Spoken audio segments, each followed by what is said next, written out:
Hello, everybody. So I just wanted to take this opportunity to make a very quick video to just wrap up this week about fear of crime, and in a way to tie the 2 weeks together, the first week, week two, and also week three together, and kind of wrap up everything because I ran out of time uh, last week, so my apologies.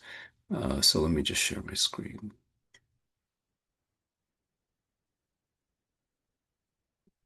Okay, so here we have a short PowerPoint, just a few slides, a few things to consider um, in regards to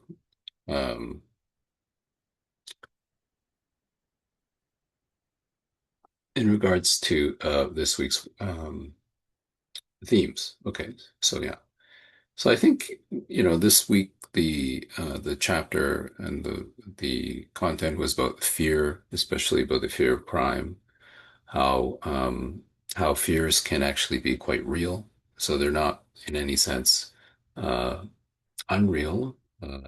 They are real things that we feel. Individuals or subjects have affect and concerns. But I think what we're trying to do always in the context of sociology is that we're trying to say that although we might use a word like fear, which is very psychological, it may even be the wrong term in the sense we may be preoccupied maybe with harm. And we're preoccupied in the sense that as a population, we're preoccupied. So it's not just individuals that are preoccupied, right? Yes, we are individuals. Absolutely. We have consciousness and we have agency, but we are also performing, practicing, expressing ourselves through society. And society itself also expresses its proclivities, its traditions, its habits, and it's expressing those habits and activities and institutions through us, right? And in that sense, I think I've tried to make the argument, and also if you've done the readings for this week, I think in the conversation that I have with my interlocutor, Mike Larson, we're saying that things can also be made for us, right? So yes, as individuals, we know that we are free, right? In the sense that we can do what we want in the sense that I can stand up right now. I don't have to ask anyone's permission. So I think that's this notion. I can move my hands like this, right? So I have a certain amount of control over my bodily functions and my consciousness and what I do. I can even hold my breath if I want and refuse to breathe. So I can do all of these individual things. And yet at the same time, I think we are also, so it's a contradiction. We are also expressions of forces beyond our control, right? And sometimes those forces, institutions like education or health or politics, they don't ask our permission to express themselves through us. So in that sense, I use the word control in a very particular manner, right? So this idea that we are socially constructed, I think, comes as no surprise. That's quite a common term in sociology and in kind of the philosophical consideration of, if you will, existence, that often people say we are socially constructed in the sense that we are socially influenced, right? And in that sense, clearly, if we are socially influenced by our social context, then it can also create our perceptions and our experiences and our affect, like our feelings and emotions, our affect about harm and fear, right? So it's happening conjointly, right? Both the individual and society are expressing itself through us simultaneously. And so one of the things that I think we talked about this week was that perhaps we can imagine that we do fear the homeless. There's been quite a lot of press. I've been showing you some of the press in class about citizens' fear about what's happening to the city, to the downtown area in particular, and this one street called Pandora. And I think I related to you that this is not unique to Victoria. If you look across North America and the globe in as well. But if you just look at North America, you can see in all the major urban centers in Canada and the United States, there is this thing called homelessness or people who are unhoused. And typically those problems of lack of housing and homelessness also are interlocked with other things like food security, lack of health or access to health or health care, um, lack of or poor access to education, lack of or poor access to finances or financial stability or to work, the lack of access to mental health care in particular. I think we can think about how there's been a social construction of the fear of the mentally ill who are psychotic. There is a construction of fear around disorder, especially here in Victoria, in the downtown area, around issues of substance use. There's, I think, also the fear of people being in social distress or emotional distress, so-called being emotionally dysregulated, that I think is also being generated by things beyond just our own imagination, that we are in a social context. And this coming week, we're going to talk about one of the mechanisms or one of the levers by which that is created, which is through media. And I think in the last 2 weeks, we have also, if you think a little bit back to the previous chapter about how the individual is socially created and socially located. In particular, I think we've used that example of the unhoused woman who goes into someone's house in James Bay to bathe and is then arrested, or not arrested, but she's apprehended under the Mental Health Act. And I guess we don't really know. Actually, the story doesn't take us beyond her basically her detainment. Maybe she was never charged or arrested, but she certainly was being detained and then brought to health services. But so I think we've also discussed in the context of this one woman, this larger problem of how housing, income, healthcare, food access, drug policy, poverty, or sometimes people refer to it as low socioeconomic status, SES. All of these things are interconnected and interrelated, which we will discuss further in this course.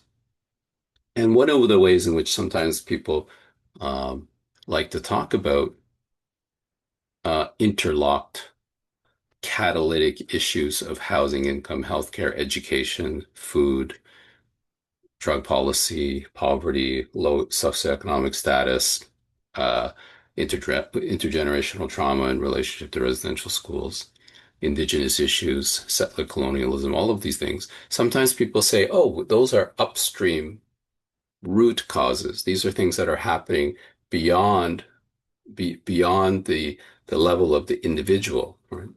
So if you're born into conditions not of your own choosing, some of those conditions are that you're racialized as being not white, and that non-whiteness perhaps is understood uh, to to to come with a certain amount of baggage, historical and racial baggage, harms, racial harms or social harms.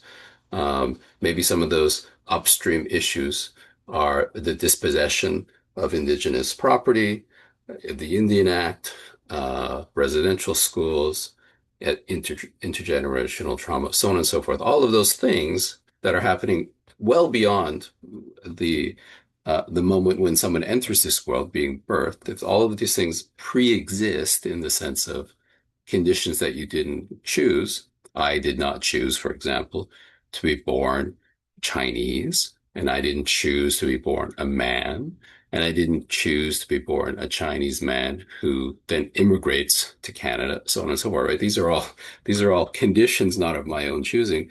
And yet I think those very simple conditions really has molded my identity and how I perceive myself, how I understand my social, historical, and cultural background.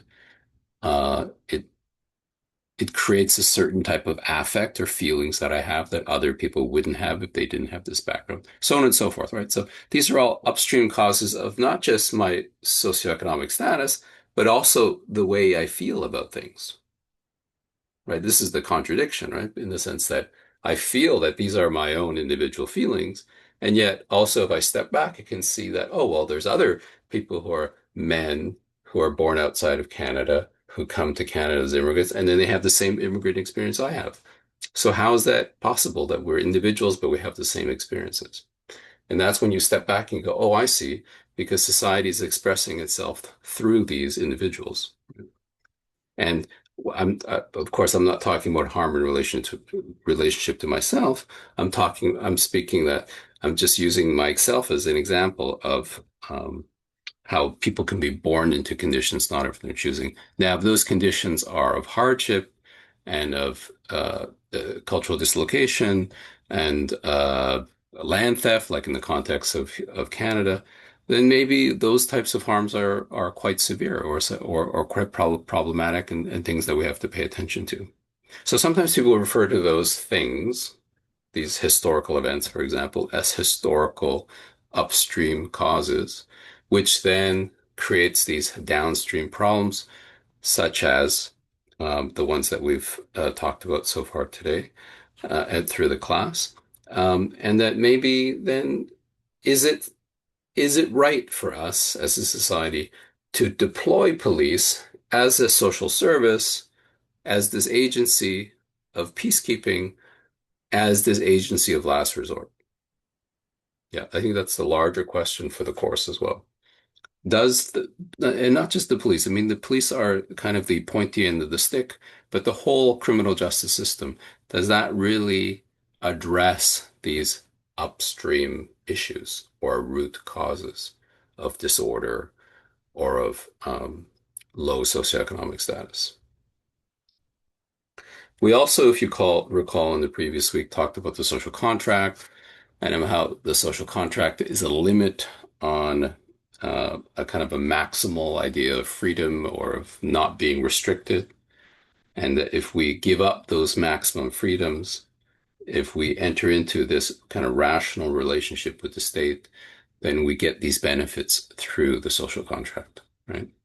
And in some respects, or in many respects, the charter that we have, which I've spoken about already in this class, is a further institutionalization or expression of this idea of having a contract or an agreement with the state. It's a funny thing, right? In the sense that we were never asked to sign a physical contract, and yet it acts in some respects like that because the charter is this declaration of rights and freedoms that every Canadian citizen has, and that these are privileges that we have, and that are these are entitlements that are self-evident that we should have them simply because we are either uh, Canadian by birthright citizenship or that we're naturalized citizens.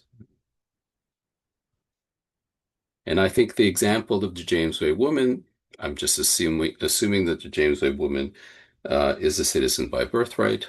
She could be an immigrant, I'm not sure, but I think let's assume that she's a birthright citizen. You know, she should have all of the rights that I have as a naturalized citizen, or that some of you in the class are born in Canada, that you have as citizens with birthright. So I think this is kind of interesting in the sense that many of you in your descriptions, I think, in your descriptions and reflections on the discussion that you did and posted into Brightspace, I think you all talked about how her rights perhaps were breached or inadequately fulfilled in this moment, right? And then, of course, I ended also with this idea on to remind us that maybe we can think about not just our fears that are being socially constructed by media, which we'll be talking about this week, but also, what fears might people on Pandora have. And if you have read that Times Colonist article, which is very short and very, very interesting and full of so much detail, I think we could think, oh yeah, it seems like they're having certain fears of harm that are very particular to them, also as a population, right? And so it's quite different if we reread that article about her going into the home and taking a shower. If we rethink about that instance, right? this nice idea of her home invasion, we think about that instance of her going in to take a bath, and then we project all of the conversation that we've learned about that people have, the fears that people have, and the lack of access to healthcare and hygiene and et cetera that we read about in that Times Colonist article. Then we wonder, like, oh, yeah, she would have been facing many harms and have many, many fears that maybe that we don't have. And so this is the question. Should our Charter of Rights and Freedoms also be protecting individuals such as herself, right? People who are poor or dispossessed. The the rhetorical question would be, are they equally protected, right? What rights do the poor have? Um, and as I suggested, and as we discuss, I think in the last chapter, we don't really have group rights. The charter is really written as individual rights. We don't have entitlements for say, a population. We have rights for individuals. And then, of course, the other follow-up or even rhetorical question would be, what if we did have group rights? Would the population within that group, say the poor or the mentally ill, would they even be able to access those rights? Would they be able to act upon them or to enjoy them? This is the problem of, I think, having mothering principles, which always sound very good, but maybe are difficult to deliver or to execute or to provide. So yeah, so I think I'll just stop there. Um, oh no, actually, I'll go back because I want it to just quickly and by just commenting on the character roll up that you did, the exercise that you did on Friday, that when you're rolling a dice and creating the character, I think it really I think illustrates as you're doing it, you're like, well, are these individuals with agency? Because all of those characteristics are decided by like this um this dice, right?